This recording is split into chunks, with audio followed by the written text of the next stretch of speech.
مسلمانوں کی مدد کیوں نہیں کی گئی؟ تو اللہ فرما رہا ہے بے شک اللہ نے تمہیں اپنا وعدہ سچ کر دکھایا جب تم اس کے حکم سے انہیں قتل کر رہے تھے۔ یعنی اللہ کہہ رہا ہے ہمارا وعدہ تو سچا ہو گیا تھا۔ وہ کیسا ہو گیا تھا کہ جب وہ آئے اور تم نے پہلا اٹیک کیا ہے تو اس وقت تو تم انہیں قتل کر رہے تھے احد کے میدان میں، اور وہ پیچھے ہٹنے پر مجبور ہوئے اور تم نے انہیں پیچھے دھکیل بھی دیا، تم نے ان پر غلبہ پا بھی لیا، لیکن کیا ہوا حتی اذا فشلتم وتنازعتم، یہاں تک کہ تم نے بزدلی دکھائی یا تم ڈھیلے پڑ گئے اور رسول کریم صلی اللہ علیہ وسلم کے حکم کے بارے میں جھگڑنے لگے۔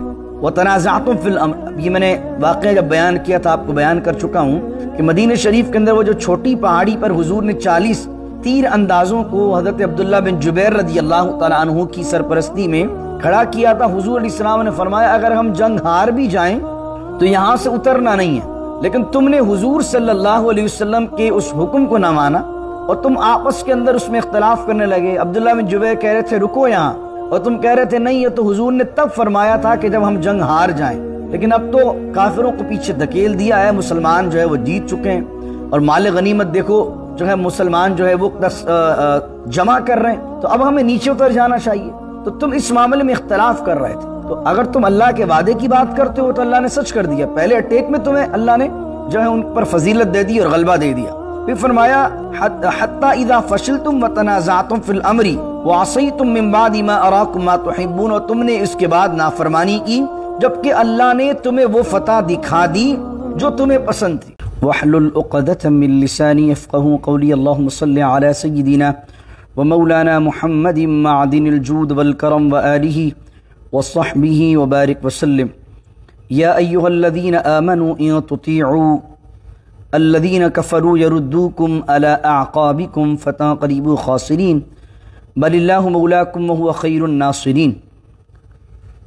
آیت نمبر 149 ہے سورہ آل عمران کی، اور غزوہ احد کا ذکر چل رہا ہے۔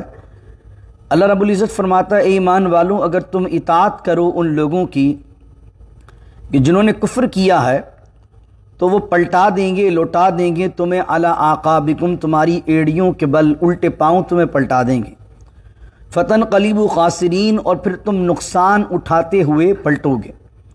اس سے مراد یہ ہے کہ جب غزوہ احد کے اندر بھاری نقصان مسلمانوں کو اٹھانا پڑا تو مشرکین نے اور منافقین نے کہا کہ جو بدر میں تم نے سوچا تھا کہ فرشتوں کی مدد آئی ہے اور اللہ کے نبی کی خاص طور پر مدد کی گئی ہے، ایسا کوئی معاملہ نہیں ہے، وہ تکے میں تم جیت گئے، اور دیکھو اس میں تمہیں بھاری نقصان اٹھانا پڑا ہے۔ اور اس بات میں ان کو متشکک کرنے لگے کہ اسلام سچا دین نہیں ہے۔ تو اللہ رب العزت نے اہل ایمان کو یہ تنبیہ فرمائی اے ایمان والوں اگر تم ان کافروں کی باتوں کو مانو گے تو یہ تمہیں واپس دوبارہ کفر کی طرف لوٹا دیں گے، اور اللہ رب العزت وہ ہے کہ جس نے تمہیں اسلام کے ذریعے ہدایت بخشی ہے۔ بل اللہ مولاکم وہو خیر الناصرین، اور تم ان سے باتیں کیوں کر رہے ہو، ان سے مدد کیوں طلب کر رہے ہو، اللہ تمہارا مولا ہے، اللہ تمہارا مددگار ہے، وہو خیر الناصرین، اور اللہ ہی سب سے بہتر مدد فرمانے والا ہے۔ پھر فرمایا سنلقی فی قلوب الذین کفروا الرعب بما اشرکوا باللہ ما لم ينزل به سلطانا، ہم ان قریب کافروں کے دلوں میں تمہارا روب ڈال دیں گے، اس وجہ سے کہ انہوں نے اس چیز کو اللہ کا شریک ٹھہرایا ہے جس کے لیے اللہ نے کوئی سند نہیں اتاری ہے۔ یعنی کہ روب اللہ تمہارا ان کے دل میں ڈال دے گا، آگے چل کر جو غزوات ہوں گے اس سب میں اللہ رب العزت تمہیں فتح عطا فرمائے گا۔ اور ایک معنی یہ کیا گیا ہے کہ جب مشرکین نے حملہ کیا دوسرا اور زبردست حملہ تھا، 70 کے قریب صحابہ کرام رضوان اللہ علیہم اجمعین شہید ہو گئے، اور کئی صحابہ کرام رضوان اللہ علیہم اجمعین زخمی ہو گئے۔ اس کے بعد حضور علیہ السلام احد پہاڑ پر چند صحابہ کرام کے ساتھ چڑھ گئے۔ ابو سفیان آیا اور خالد بن ولید جو اس وقت اسلام نہیں لائے تھے، انہوں نے ابو سفیان کو جو ہے وہ مشورہ دیا کہ اب ہم ان کو جو بچے کچھ بھی ہیں ان کو بھی ہم مار کے چلتے ہیں، پورا صفایا کر کے چلتے ہیں۔ لیکن ابو سفیان نے کہا نہیں، اب ہم دوبارہ حملہ نہیں کرتے، ہو سکتا ہے کہ یہ دوبارہ زبردست ہم پر حملہ کریں اور ہمیں ملیہ میٹ کر دیں اور ہمارا بہت بڑا نقصان ہو جائے، تو کم از کم ہم نے بھی بدلہ لے لیا بدر کا، اب ہمیں چلنا چاہیے۔ وہ ایسا کٹھن موقع تھا کہ ایسے وقت میں دوبارہ اگر وہ مشرکین حملہ کر دیتے تو مسلمانوں کو بہت بھاری نقصان اٹھانا پڑتا، اور وہ ان کا رخ احد سے ہو کر پھر وہ مدینے بھی حملہ کر سکتے تھے، لیکن اللہ رب العزت نے ایسے موقع پر کیا کیا کہ مسلمانوں کا اتنا بڑا نقصان ہونے کے باوجود بھی اللہ رب العزت نے ان کے دل میں مسلمانوں کے ایک رعب ڈال دیا، اور ابو سفیان نے کہا نہیں واپس چلتے ہیں، اور وہ لوگ پیچھے واپس چلے گئے۔ اور یہ اس لیے اللہ رب رعب ڈالا ان کے دلوں میں کہ ان کے پاس کوئی دلیل نہیں ہے، وہ حبل کو، عزا کو، ان بتوں کو اپنا معبود مانتے ہیں۔ اللہ کہتا ہے وَمَأْوَاهُمُ النَّارُ، اور ان کا ٹھکانہ دوزخ ہے، آگ ہے، وَبِئْسَ مَثْوَى الظَّالِمِينَ، اور ظالموں کا وہ ٹھکانہ بہت ہی برا ہے۔ فرمایا وَلَقَدْ صَدَقَكُمُ اللَّهُ وَعْدَهُ إِذْ تَحُسُّونَهُم بِإِذْنِهِ حَتَّى إِذَا فَشِلْتُمْ وَتَنَازَعْتُمْ فِي الْأَمْرِ وَعَصَيْتُم مِّن بَعْدِ مَا أَرَاكُم مَّا تُحِبُّونَ۔ اب جو لوگ یہ بات کر رہے تھے کہ یہ اللہ والے لوگ ہیں، اس میں اللہ کے نبی موجود ہیں، تو اللہ کا وعدہ سچا کیوں نہیں ہوا؟ مسلمانوں کی مدد کیوں نہیں کی گئی؟ تو اللہ فرما رہا ہے بے شک اللہ نے تمہیں اپنا وعدہ سچ کر دکھایا جب تم اس کے حکم سے انہیں قتل کر رہے تھے۔ یعنی اللہ کہہ رہا ہے ہمارا وعدہ تو سچا ہو گیا تھا۔ وہ کیسا ہو گیا تھا کہ جب وہ آئے اور تم نے پہلا اٹیک کیا ہے تو اس وقت تو تم انہیں قتل کر رہے تھے احد کے میدان میں، اور وہ پیچھے ہٹنے پر مجبور ہوئے، اور تم نے انہیں پیچھے دھکیل بھی دیا، تم نے ان پر غلبہ پا بھی لیا، لیکن کیا ہوا حتی اذا فشلتم وتنازعتم، یہاں تک کہ تم نے بزدلی دکھائی یا تم ڈھیلے پڑ گئے اور رسول کریم صلی اللہ علیہ وسلم کے حکم کے بارے میں جھگڑنے لگے۔ وتنازعتم فی الامر، یہ میں نے واقعہ جب بیان کیا تھا آپ کو بیان کر چکا ہوں کہ مدینہ شریف کے اندر وہ جو چھوٹی پہاڑی پر حضور نے 40 تیر اندازوں کو حضرت عبداللہ بن جبیر رضی اللہ تعالیٰ عنہ کی سرپرستی میں کھڑا کیا تھا۔ حضور علیہ السلام نے فرمایا اگر ہم جنگ ہار بھی جائیں تو یہاں سے اترنا نہیں ہے، لیکن تم نے حضور صلی اللہ علیہ وسلم کے اس حکم کو نہ مانا اور تم آپس کے اندر اس میں اختلاف کرنے لگے۔ عبداللہ بن جبیر کہہ رہے تھے رکو یہاں، اور تم کہہ رہے تھے نہیں، یہ تو حضور نے تب فرمایا تھا کہ جب ہم جنگ ہار جائیں، لیکن اب تو کافروں کو پیچھے دھکیل دیا ہے، مسلمان جو ہے وہ جیت چکے ہیں، اور مال غنیمت دیکھو جو ہے مسلمان جو ہے وہ جمع کر رہے ہیں، تو اب ہمیں نیچے اتر جانا چاہیے۔ تو تم اس معاملے میں اختلاف کر رہے تھے، تو اگر تم اللہ کے وعدے کی بات کرتے ہو تو اللہ نے سچ کر دیا، پہلے اٹیک میں تمہیں اللہ نے جو ہے ان پر فضیلت دے دی اور غلبہ دے دیا۔ پھر فرمایا حتی اذا فشلتم وتنازعتم فی الامر وعصیتم من بعد ما اراکم ما تحبون، اور تم نے اس کے بعد نافرمانی کی جبکہ اللہ نے تمہیں وہ فتح دکھا دی جو تمہیں پسند تھی۔ یہاں پر کچھ لوگوں نے ما اراکم ما تحبون کا ترجمہ کیا ہے کہ تمہیں جو مال غنیمت پسند تھا تم اس کی طرف بھاگے، حالانکہ مال غنیمت جو جمع کرتا ہے صرف اسے نہیں ملتا، بلکہ یہ تو بدر کے اندر لوگ قانون دیکھ چکے تھے کہ جو شامل ہوتا ہے اسے مال غنیمت تقسیم کر دیا جاتا ہے، حضور سب میں تقسیم کرتے ہیں۔ تو ان صحابہ کے بارے میں یہ کہنا ہے کہ وہ مال غنیمت کی طرف دوڑے تھے، زیادہ بہتر ہے کہ ترجمہ یہ کیا جائے جو اکثر نے کیا ہے کہ وہ کس کی طرف دوڑے کہ فتح ہو چکی تھی اور وہ چاہ رہے تھے جلد پہلے ہی اٹیک کے اندر ہم ناک آؤٹ کر دیں انہیں، اور وہ انہوں نے پہلے ہی اٹیک کے اندر کافروں کو شکست دے دی، فتح کی خوشی کے اندر وہ نیچے بھاگے، اس جستجو میں نیچے بھاگے۔ تو اللہ کہہ رہا منکم من یرید الدنیا ومنکم من یرید الآخرہ، تم میں سے کوئی دنیا کا خواہش مند تھا اور تم میں سے کوئی آخرت کا طلبگار تھا، کسے دنیا کی فتح اور یہ چیزیں چاہیے تھی، اور کوئی آخرت کا طلبگار تھا۔ یعنی آخرت کے طلبگار سے مراد اللہ کہہ رہا ہے کہ ان کے بارے میں کہ جو لوگ اس چوٹی پر کھڑے رہے استقامت کے ساتھ اور شہید ہو گئے، اور دنیا کے طلبگار ان کو کہا جا رہا ہے جو فتح کے چکر میں نیچے اتر گئے۔ اللہ کہہ رہا ہے تم میں سے کوئی دنیا کا طلبگار تھا اور کوئی آخرت کا طلبگار۔ اللہ اکبر۔ پھر فرمایا ثم صرفکم عنہم لیبتلیکم، فرمایا اور پھر اس نے تمہیں ان سے مغلوب کر کے پھیر دیا، یعنی تمہارا پلڑا بھاری تھا، اللہ نے پھیر دیا پھر تمہیں اس غلطی کی وجہ سے، تاکہ وہ تمہیں آزمائے۔ اب تم نے غلطی کی، خطا کی، اب اللہ نے تم پر آزمائش ڈال دی، لیکن اللہ نے کرم کیا کیا کہ وَلَقَدْ عَفَا اللَّهُ عَنْكُمْ وَلَقَدْ عَفَا عَنْكُمْ، اللہ نے تمہیں معاف کر دیا۔ وَاللَّهُ ذُو فَضْلٍ عَلَى الْعَالَمِينَ عَلَى الْمُؤْمِنِينَ، اور اللہ تعالیٰ بڑے فضل والا ہے مومنین۔ یعنی تم سے یہ خطا تو ہوئی ہے، لیکن اس خطا پر اللہ نے تمہیں تنبیہ کی ہے، آزمائش ڈالی ہے، ابتلا کیا ہے، لیکن اللہ کا کرم یہ ہوا کہ اللہ نے تمہیں معاف کر دیا۔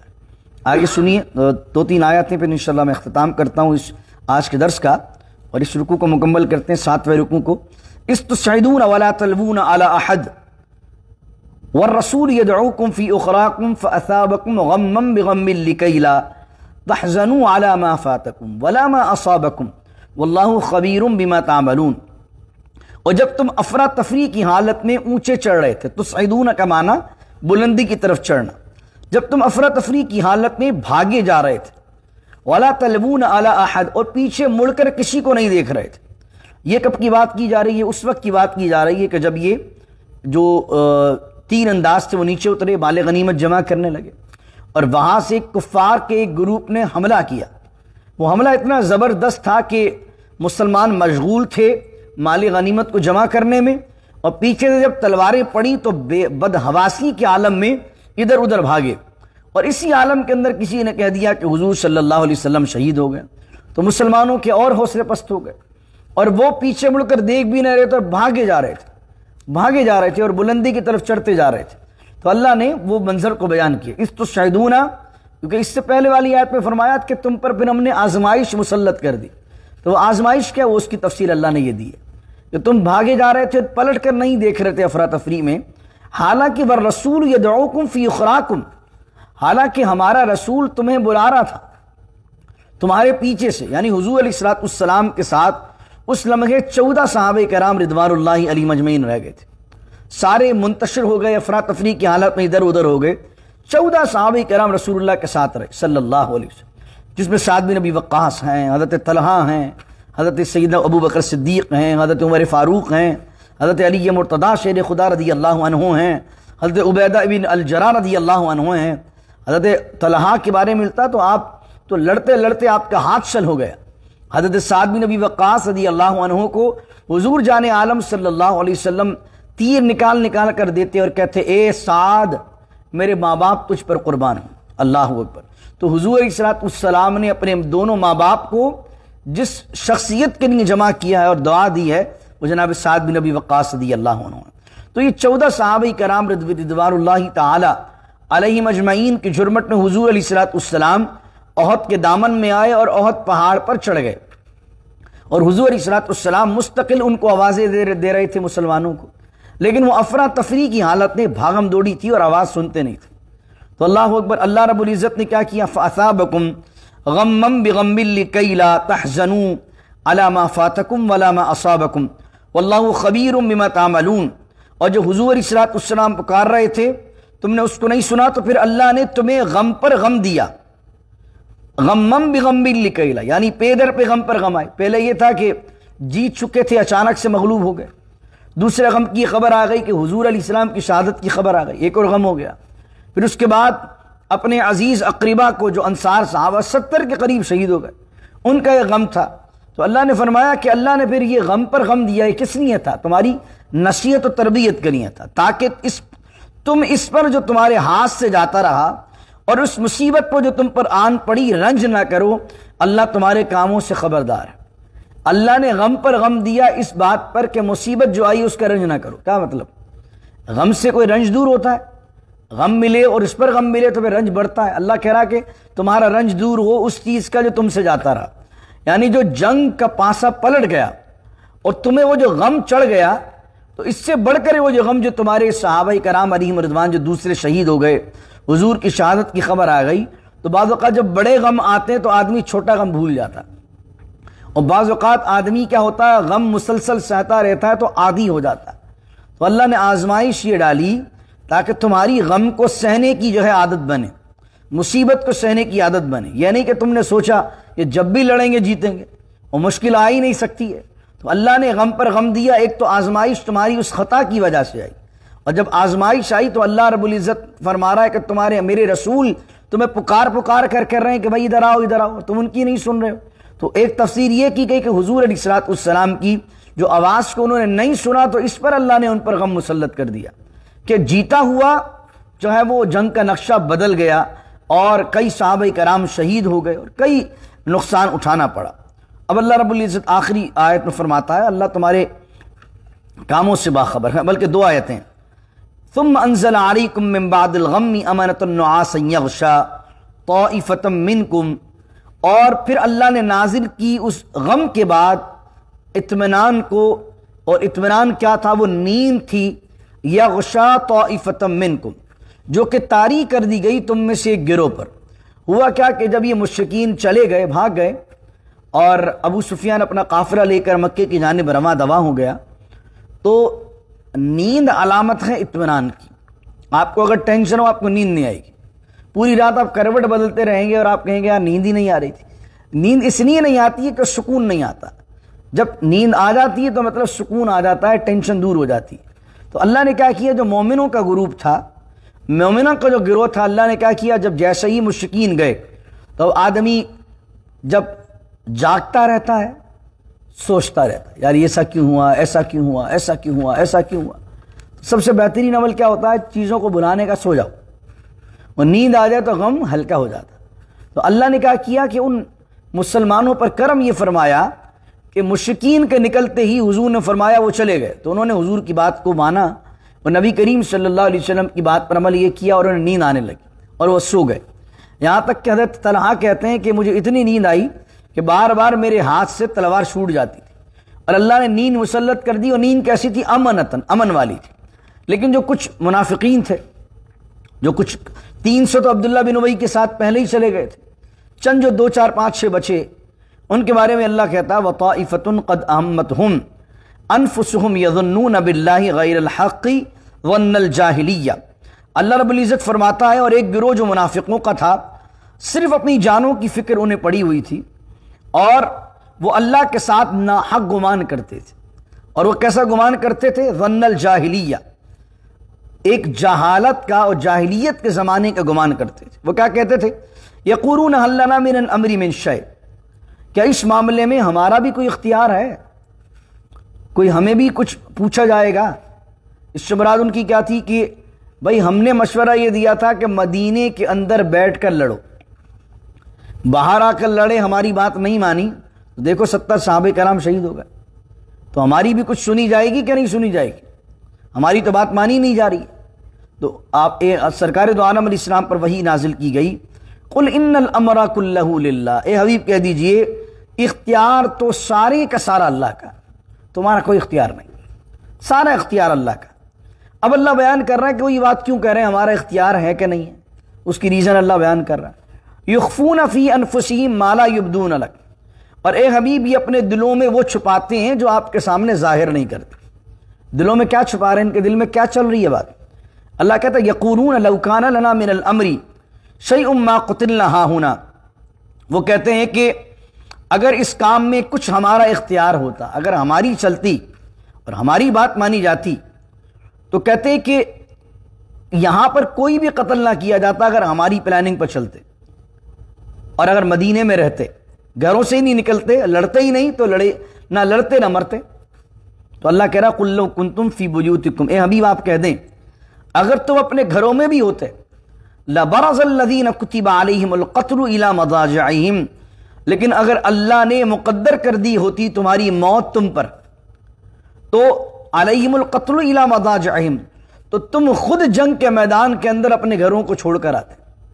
یعنی جس کا اللہ نے مقدر کر دی ہے موت کہ وہ لڑ کر ہی مرے گا، تو کچھ بھی کرو اللہ رب العزت کی بارگاہ کے اندر سے اگر لکھ دیا گیا وہ ویسے ہی مرے گا۔ جیسے حضرت سلیمان علیہ السلام کا قصہ ملتا ہے، حضرت سلیمان علیہ السلام کے دربار میں ملک الموت علیہ السلام حاضری دینے آیا کرتے تھے۔ تو حضرت سلیمان علیہ السلام کا ایک مشیر تھا، وہ حضرت سلیمان علیہ السلام کے ساتھ بیٹھا ہوا تھا۔ تو جیسے ہی ملک الموت علیہ السلام آئے تو ملک الموت علیہ السلام اسے گھور کر دیکھنے لگے۔ تو حضرت سلیمان علیہ السلام سے انہوں نے باتیں وغیرہ بھی کی۔ جب وہ چلے گئے تو مشیر نے کہا حضور مجھے آج بڑا خوف محسوس ہوا ہے ملک الموت سے، یہ جو آئے ہیں، تو میں چاہتا ہوں کہ مجھے چند دن کے لیے آپ فلاں مقام پر دور، جو کئی میلوں دور تھا، جانے میں کئی دن لگا کرتے تھے، آپ مجھے جنات کو یا ہوا کو حکم دیجیے، آپ کو اختیار ہے کہ مجھے وہاں پہنچا دے۔ تو سلیمان علیہ السلام نے حکم دیا اور مشیر کو اتنی دور پہنچا دیا گیا۔ اگلے دن ملک الموت علیہ السلام آئے تو سلیمان علیہ السلام نے پوچھا بھائی کل تم آئے تھے، ہمارے مشیر کو گھور گھور کر کیوں دیکھ رہے تھے؟ تو ملک الموت علیہ السلام نے فرمایا اس لیے دیکھ رہا تھا کہ مجھے اس کی روح کل ہی کئی میل دور، جس میں جانے میں کئی دن لگیں گے، وہاں قبض کرنی تھی۔ تو سوچ رہا تھا کہ یہ وہاں پر میں کل اسے کیسے پاؤں گا۔ تو حضرت سلیمان علیہ السلام مسکرائے اور دیکھا کہ وہ شخص خود ہی حضرت سلیمان کو کہہ کر خود ہی اپنے مقام پر پہنچ گیا۔ تو جب اللہ نے کسی کی موت مقدر کر دی ہوتی ہے کہ اس کو یہاں مرنا ہے کہ مدینے میں مرنا ہے، تو اسباب اللہ بنا دیتا ہے۔ کتنے لوگ ہوتے ہیں پوری زندگی امریکہ میں رہتے ہیں اور گھر والوں سے ملنے گئے پاکستان ہندوستان، وہاں انتقال ہو گیا۔ کچھ لوگ ہوتے ہیں 10 دن کے لیے وزٹ پر یہاں پر آئے، انتقال ہو گیا۔ تو اللہ نے جہاں مقدر کر دیا نا آدمی کا، وہیں مرے گا۔ تو یہ جو منافقین کا کہنا تھا، اللہ نے بیان کیا کہ اگر وہ گھر سے نہ بھی نکلتے، لیکن اللہ نے اگر میدان جنگ میں ان کا مرنا لکھا ہے تو اللہ انہیں نکال کے لے آتا ان کے مقتل کی طرف اپنے گھروں سے۔ وَلِيَبْتَلِيَ اللَّهُ مَا فِي صُدُورِكُمْ۔ اب اللہ نے کیا کیوں یہ؟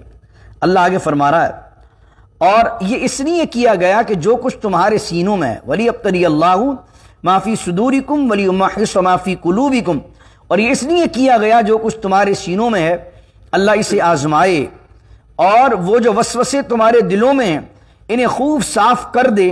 واللہ علیم بذات الصدور، یہ اس لیے کیا گیا جو تمہارے دل میں یہ شک اور شبہات اور یہ جو باتیں چل رہی ہیں نا، اللہ اسے پاک کرے، صاف کرے، ستھرا کرے، اور تاکہ تم میں سے جو اصل لوگ ہیں، کھرے لوگ ہیں، سنسیئر لوگ ہیں، وہی ساتھ رہیں، جو ڈاماڈول اور منافق لوگ ہیں وہ ساتھ چھوڑ دیں۔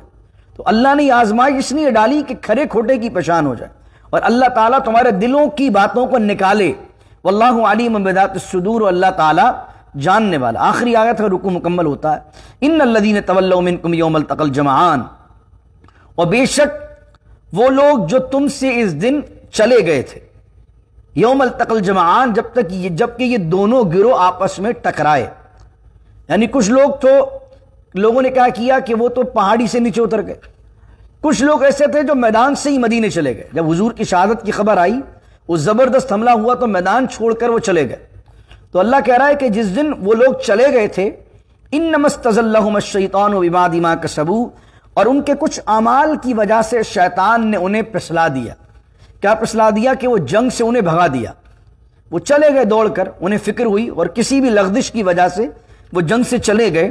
وَلَقَدْ عَفَا اللَّهُ عَنْهُمْ، لیکن اللہ نے انہیں معاف کر دیا، اللہ انہیں معاف کر چکا ہے۔ بے شک اللہ تعالیٰ بخشنے والا ہے اور حلیم ہے، حلم والا ہے، بردبار ہے۔ یہاں ایک جو آیت نازل ہوئی، ایک مسئلہ یاد رکھیں عقیدے کا، کہ جانے والوں میں ایک نام آتا ہے اس شخصیت کا کہ جن کا نام ہے حضرت عثمان غنی ذو النورین رضی اللہ عنہ۔ تو اہل تشیع جنہیں رافضی کہتے ہیں، جب وہ غزوہ احد کو بیان کرتے ہیں تو مشرکین کی مذمت اتنی نہیں بیان کر رہے ہوتے جتنا صحابہ کرام رضوان اللہ علیہم اجمعین کے بارے میں الٹی سیدھی باتیں کرتے ہیں، اور پھر وہ حضرت عثمان غنی رضی اللہ تعالیٰ عنہ کے بارے میں بھی باتیں الٹی سیدھی کر رہے ہوتے، اور وہ کہتے ہیں دیکھو وہ تو غزوہ احد کے دن میدان چھوڑ کر ہی معاذ اللہ بھاگ گئے تھے، وہ چلے گئے تھے۔ تو اس کا جواب کیا دینا چاہیے؟ اس کا جواب یہ دینا چاہیے کہ امام بخاری نے صحیح بخاری میں ایک حدیث نقل کی ہے، کہتے ہیں کہ حرم کے اندر حضرت عبداللہ بن عمر رضی اللہ عنہ بیٹھے ہوئے تھے، حضرت عمر کے صاحبزادے۔ ایک شخص آیا، اس نے کہا حضور کچھ باتیں پوچھنی ہیں۔ آپ نے کہا پوچھو۔ اس نے کہا حضور کیا بدر کے غزوے میں حضرت عثمان شریک تھے؟ انہوں نے کہا نہیں، بدر میں بھی نہیں تھے۔ انہوں نے کہا، اس نے پوچھا کہ حضور یہ بتائیے کہ کیا احد کے میدان کے اندر سے حضرت عثمان غنی چلے گئے تھے؟ تو حضرت عبداللہ بن عمر نے کہا ہاں وہ چلے بھی گئے تھے۔ تیسری چیز پوچھی کہ آپ بتائیے کہ حضرت عثمان غنی بیعت رضوان میں جو درخت کے نیچے بیعت ہوئی ہے، لقد رضی اللہ عن المؤمنین، جس کا 26 پارے میں ذکر ہے، کیا بیعت رضوان میں حضرت عثمان موجود تھے؟ آپ نے کہا نہیں، بیعت رضوان نہیں، موجود نہیں تھے۔ تو اس شخص نے کہا اللہ اکبر، تکبیر بلند کی، یعنی اس کے دل میں کچھ ہوگا حضرت عثمان کے لیے۔ اس نے 3 باتوں کی تصدیق کی، اور آپ نے جب کہا ہاں یہ تینوں باتیں ایسی ہیں جیسے تو بیان کر رہا ہے، وہ تینوں میں چیزوں میں نہیں تھے، تو اس نے تکبیر بہت زور سے اللہ اکبر کہا اور جانے لگا۔ تو حضرت عثمان نے، حضرت عبداللہ بن عمر نے کہا ادھر آؤ، ادھر آؤ، ادھر بیٹھو، اب میں تجھے بتاتا ہوں کہ وہ تینوں میں کیوں نہیں تھے، تاکہ تو صحابی کے بارے میں حضرت عثمان کا اگر بغض رکھتا اور تو اللہ اکبر ایسا کہہ کر گیا ہے کہ جیسے تجھے تیرا مدعا مل گیا۔ میں تجھے بتاتا ہوں مسئلہ کیا تھا۔ بدر کے دن وہ اس لیے شامل نہیں ہوئے تھے کہ رسول اللہ نے انہیں منع کیا تھا کیونکہ حضور کی صاحبزادی حضرت رقیہ جو ان کے نکاح میں تھی وہ بیمار تھی رسول کریم علیہ الصلوۃ والسلام کے ساتھ، ورنہ ہر غزوے میں حضرت عثمان شامل رہے۔ تو غزوہ بدر میں اس لیے شامل نہیں ہوئے کہ حضرت رقیہ رضی اللہ عنہا بیمار تھیں اور حضور جان عالم صلی اللہ علیہ وسلم نے ان کی تیمارداری کا حکم دے رکھا تھا۔ تو حضور نے کہا کہ تمہیں نہیں جانے کی حاجت ہے، لیکن حضور علیہ السلام نے بدری صحابہ میں حضرت عثمان کو شامل بھی فرمایا، اور جن لوگوں نے بدر میں جنگ کی تھی اور جو مال غنیمت ملا تھا، مال غنیمت میں سے بھی حضرت عثمان کو حصہ دیا۔ تو رسول اللہ نے انہیں بدریوں میں شامل فرمایا ہے کیونکہ وہ حضور کی بیٹی کی تیمارداری مصروف تھے، اور کہا کہ اگر تو یہ بات کرتے ہو کہ وہ اگر احد کے میدان سے چلے گئے تھے تو ہاں وہ چلے گئے تھے، لیکن قرآن نہیں پڑھتے ہو۔ قرآن میں اللہ کہتا ہے ان الذین تولوا منکم یوم التقى، جو میں نے آیت پڑھی ہے نا ابھی، ان الذین تولوا منکم یوم التقى الجمعان، اور وہ لوگ جو چلے گئے تھے تم میں سے جس دن دو جماعتیں، دو لشکر آپس میں ٹکرائے تھے، لیکن اللہ نے اس کے آخر میں کیا فرمایا؟ وَلَقَدْ عَفَى اللَّهُ عَنْهُمْ، اللہ انہیں معاف کر چکا، ان اللہ غفور حلیم، اور بے شک اللہ بخشنے والا اور بردبار اور حلم والا۔ تو جب اللہ نے انہیں معاف کر دیا تو تم کون ہوتے ان کے بارے میں اس طرح بات کرنے والے؟ تو اہل تشیع جو یہ بات کرتے ہیں اور اس پر حضرت عثمان کو متون کرتے ہیں، تو کیا قرآن نہیں پڑھتے؟ وہ قرآن میں بار بار ان کے لیے، حالانکہ یہ تو عثمان غنی کی بات میں کر رہا ہوں، بلکہ وہ لوگ جو اترے ہیں تین اندازوں کو جن کو حضور نے منع فرمایا تھا، وہ لوگ بھی جو اتر گئے، اس سے پہلے آیت آپ نے سنی وَلَقَدْ عَفَا عَنْكُمْ، اللہ نے انہیں معاف کر دیا۔ تو اب وہ جو اترے تھے ان صحابہ کو بھی برا بھلا کہنا جائز نہیں، اور حضرت عثمان غنی کے بارے میں بھی اگر یہ ملے کہ وہ میدان سے چلے گئے تھے، انہیں برا بھلا کہنا بھی جائز نہیں، اور جو انہیں برا بھلا اس وجہ سے کہتا ہے وہ قرآن کی آیت کے خلاف کرتا ہے کہ اللہ کہہ رہا ہے کہ اللہ نے انہیں بخش دیا، اور تم انہیں ان کی خطا پر معاذ اللہ جو ہے ان کو تان و تشنیع کر رہے ہو۔ تیسری بات، بیعت رضوان میں کیوں نہیں تھے؟ عبداللہ بن عمر نے فرمایا کہ بیعت رضوان کے دن اس لیے نہیں تھے کہ حضور نے حدیبیہ میں قیام فرما کر اپنا ایمبیسڈر جس کو بنا کر بھیجا ہے وہ عثمان غنی ہے۔ عثمان غنی رضی اللہ عنہ کو حضور علیہ السلام نے اپنا سفیر بنا کر مکے بھیجا تھا، اور وہ اس لیے بھیجا تھا کہ ایک حضرت عثمان غنی کی ریپوٹیشن تھی، عزت تھی، وقار تھا، مال و دولت کے لحاظ سے ایک بہترین تاجر تھے آپ، تو آپ نے اپنا سفیر بنا کر انہیں جو ہے وہ مکے بھیجا تھا، اور جب وہ واپس نہ آئے ان کے متعلق خبریں آنے لگی کہ انہیں شہید کر دیا گیا ہے، تو حضور جانتے تھے کہ انہیں شہید نہیں کیا گیا، لیکن حضور علیہ السلام نے اللہ کے حکم سے وہ بیعت رضوان کی، اور پھر حضور علیہ السلام نے جب سب کے ہاتھ سے بیعت لے لی تو ایک ہاتھ تو حضور کا نیچے ہی تھا، سب کے ہاتھ جب آ گئے تو حضور نے فرمایا یہ دوسرا ہاتھ جو میرا ہے یہ عثمان کا ہاتھ ہے۔ تو حضور علیہ السلام نے بیعت رضوان کے وقت اگرچہ وہ حضور کے کام سے گئے ہوئے تھے، حضور نے اپنا ہاتھ شامل کر کے حضور نے انہیں جو ہے بیعت رضوان میں شامل کیا۔ عبداللہ بن عمر رضی اللہ عنہ نے یہ تینوں جواب دیے اور فرمایا اب تو جہاں جانا چاہتا ہے چلا جا، تاکہ آدھی بات سن کر تو بات نہ پھیلائے۔ بعض اوقات اگر کوئی مسئلہ پوچھنے آتا ہے بھائی ہاں یا نہ میں جواب دے دیں۔ کچھ جگہ میری بھی گفتگو ہوتی ہے تو ایک جگہ ہم بیٹھے ہوئے تھے، وہ مفتی مجھے کہنے لگا مفتی صاحب بس ہاں یا نہ بتائیں، ہاں یا نہ، ہاں یا نہ۔ تو ہم کہتے ہیں بھائی پہلے بیٹھو، ہاں تو ہے لیکن تفسیر سنو اس کی، کیونکہ ہاں سن کر تم کسی اور کو غلط عقیدہ پھیلا دو گے۔ جس طرح عبداللہ بن عمر سے اس نے کیا بولا، آپ ہاں یا نہ میں جواب دیں، بدر میں تھے کہ نہیں؟ انہوں نے کہا نہیں تھے۔ احد کے دن چلے گئے تھے نہیں چلے گئے تھے؟ بولا ہاں چلے گئے تھے۔ اب مجھے بتائیے کہ بیعت رضوان میں تھے کہ نہیں تھے؟ آپ نے کہا نہیں تھے۔ اس نے تین باتیں سنی اور اللہ اکبر کا اپنے مطلب کی بات لی اور جانے لگا۔ تو عالم کا کام کیا ہے کہ کوئی آدھا مسئلہ سمجھ کے اپنی بات لے کر جا رہا ہو تو اس کو پکڑ لے، بولا بھائی میری بات صحیح ہے مت سمجھ جانا، مسئلہ یہ اس طرح نہیں ہے اس طرح ہے، اپنا مطلب نہ لے لینا اپنی بات سے۔ تو بہت سے لوگ ہوتے ہیں وہ جب بیان سنتے ہیں تو 1 گھنٹے کے لیکچر میں اپنے مطلب کی بات پک کر لیتے ہیں، اپنا کام ہو گیا جناب، استغفر اللہ العظیم۔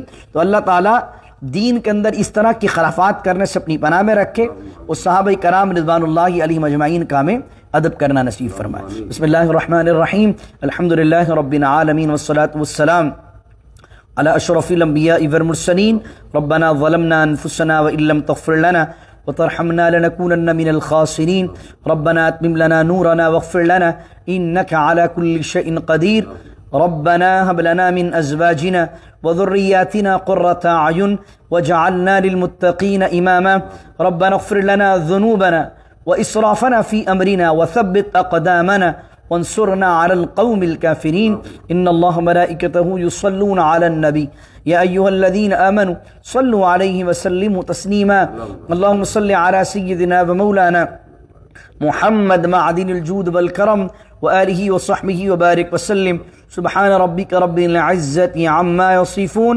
والسلام على المرسلين والحمد لله رب العالمين لا إله إلا الله محمد رسول الله.